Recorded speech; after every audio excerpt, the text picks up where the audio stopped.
Okay, May 8th, 2023, week in review. Just got back from the East Coast. I'll cover that shortly. Just landed about an hour and a half ago. Came here to the ranch, picked up Doug, shot my 22, or actually my 17 HMR, and then I'll go home. So I'm gonna make this one shorter than normal just because I got a lot to do today still. So a couple comments from last week. Jeffrey Watkins, think you did a great job on Jocko's podcast, explaining your personal view of the pop seals. All vets have their own view on sharing their story, and I'm glad you're able to stick to yours. Props to you for reading his book on leadership. You said on Sevons you don't read leadership books, which I found wild because in my Army experience, leaders are highly encouraged to do so. More tools for the tool bag concept. Might this lead you to read other leadership books? I've always been in environments where reading leadership books has been highly recommended. There's been in some cases where they've been not just recommended, but we've had to do it with certain leaders or certain leadership. And so at those times I will read them. But for the most part, when I have a choice of what I'm gonna spend my time on reading, because I read a lot and I am very selective about what I wanna dive into, it's usually not leadership books because I just don't enjoy that type of content. There's many other things I'd like to read about or spend my time on. This year at this point I finished 18 books, and the couple books ago, the 2 books that I finished were Extreme Leadership and Dichotomy of Leadership by Jocko, and I really enjoyed those. Will I read other leadership books? Yeah, possibly. We'll have to see, but I'm glad I read those. Actually, I'm thinking about reading my buddy, someone I served with, Chris Fussell and Stanley McChrystal. They've written a couple books on leadership, so I might pick their books up and read them, kind of in the same theme of having read Jocko's. And again, the reason why I read Jocko's was to prepare myself for understanding who he is once I was going to go on his podcast. Once I was asked to go on his podcast, I went and bought those books and decided to read them in preparation for that. I'm a big preparer for things. I like to call it know my opponent, even though he wasn't an opponent. He's a friend. Second comment, learn Japanese online. Dave, do you think Rich Froning should participate as an individual at the CrossFit Games this year? Of course I do. I heard he's not going to. Of course he's not going to. But I think he should. But whatever. It is what it is. He does his own thing, and that's fine. So do I. We all people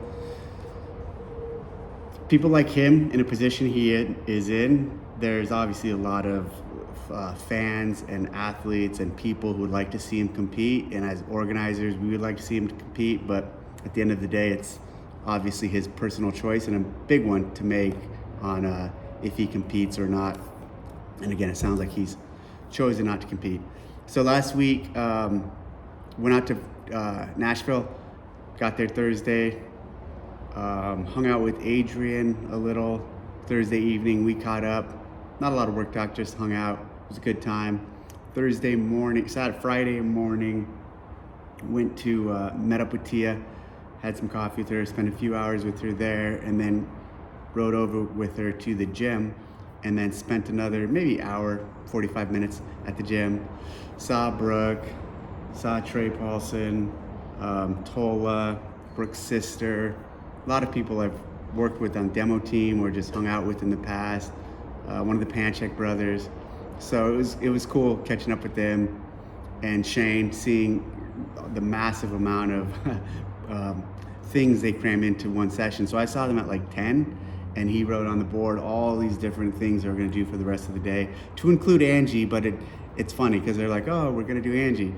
And they did it with, actually I probably shouldn't, they don't like to talk about what they're doing, but they had a little twist to it. They had a couple twists. Actually, I put it on my story. One of them was with pistols. And Angie alone without pistols is really hard, much less Angie with pistols. So again, they're on another level. And they basically are gonna be there all day till like 5:30 training, and they do that every day, day in and day out. So pretty cool catching up with them and seeing everything they had going on. After that, I went to Fort Campbell to touch base with a few other people we're looking at working with. And from there, that weekend, I stayed there and kind of organized everything to make this happen. There was a 2-day sniper competition that fifth group Special Forces put on with some leadership from JP Rifles, Adam Burt, and they put on a great match. I partnered with the new partner, someone from the East Coast. He's active duty Army guy. It's the first time we shot together, and we really hit it off. We had a great working dynamic. He's really quiet, which I like. I don't like really talkative people in general, especially in that shooting environment. I'm actually really quiet in that environment. Once it's time to go, just really focused on the task at hand. So is he. So we did well together. We were doing really good. I messed up on day 2 in the first stage of. On day 2 we had 5 stages. On day 1 we had 6. On the first stage of day 2, got messed up in the order on my head on what I was supposed to do. Hurt us, put us back a lot, and then we just looked at him later, and then I said, hey, let's just crush the rest of these stages, and we did really well on the rest, and we ended up finishing 5th. So really happy with that. There was 35 teams, a lot of really good teams from all over across the country shoot matches like this, and really happy with that performance with my teammate.